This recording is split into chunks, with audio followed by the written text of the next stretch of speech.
just like hypnosis. When it's one-on-one, no, it is a little different. We do have different induction, so how you would go down will be a little different. And for example, if you feel like, oh, I'm coming out of it a little bit, then I help you to sort of dive in deeper. But I think, you know, even with these imagery journeys, it's still just as powerful. And even though, yeah, I'm not able to individually kind of help you to go deeper, I think, first of all, I think people that are attracted to this sort of, you know, meditations and visual slash imagery journeys, they already are connected, and it already happens quite fast for them. So that's already a bonus. It's we all imagine, we all have imagination. It's just when people say, "Oh, I can't," it's simply because, you know, they haven't trained their brain. They just haven't trained the brain to go in that mode. Otherwise, we absolutely all have imagination. We also experience it differently. People have such an expectation of, you know, when you say, "Oh, I had this image or this," or "I communicated with my guide." You know, some people, I mean, my own mother, for example, she's like, "I feel like I'm making everything up." You know, she's a prime example of that. And I say, you know, who's to say? We are technically making things up, but what is imagination? You know, what are we making up? At the end of the day, no one's really been able to fully tap into that yet. So we might as well be talking to a spirit guide, or you know, or just some consciousness that is manifesting itself in the most understandable for us symbol, which could be, you know, an archetype. Like I like to go, I think for the next one I've prepared the archetype of the witch, because it's very Jungian. So, you know, the imagery course that I did is based on Jungian archetypes.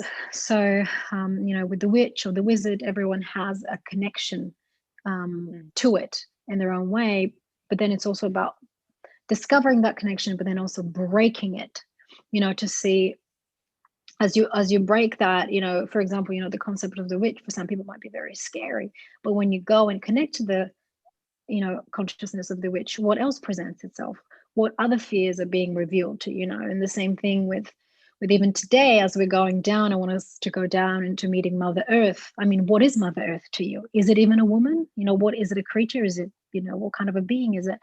And then kind of connecting upwards, going to Father Sky. Again, it's completely metaphorical. You know, but what is that metaphor that you know, what is that symbolism that you are connected to? And it could be with your logical understanding of it, but it's also some sort of collective unconscious understanding of what that means too.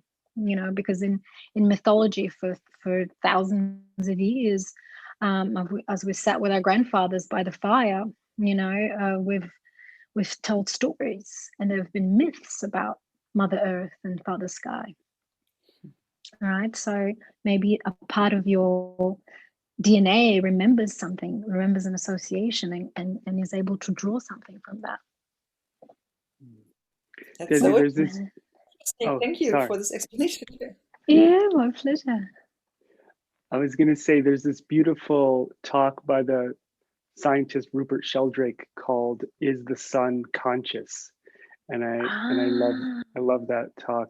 And he goes, well, why can't the sun be conscious? We're a being. The sun is a certain kind of being. True. And all the stars are beings, and they're all conscious. And I just love that idea.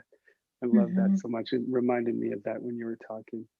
Yeah, that's true. And look at that. Like, you know, before that, again, our ancestors worshipped the sun, and to them, the sun was a being. You know, yeah. You're going to say something? No, sorry, I was just excited. And I was like, yeah, pagans, witches. Yes, pagans. I'm more about that. Yeah. I didn't want to take myself off mute because my little girl's here and I didn't want to disrupt the background noise. Yeah. No, chime in, always. Let's have a conversation, fellow witches. I know, that's what I was like, that. I am a witch. I have the nose. Have you seen this, baby? Yeah. It's true. Yes. I have the ears. I have the fairy ears. Oh, you see? Yes. It's a They're witch all part coming of Or out party. Vulcan. It's all part of the collective. It's part of the collective. It's awakening something. Something is awakening. That's definite. Will rescheduled a meeting with his boss so he could be here. So Oh, Will, thank you, Will. you're a warlock, I guess, or a wizard. Yes, you're a wizard. And he whips out his tail. He is a warlock. All right. Who else have we got? Oh, there you are. That is you. So I think we could be about to, what do you think, David? Should we start? Yeah. All right.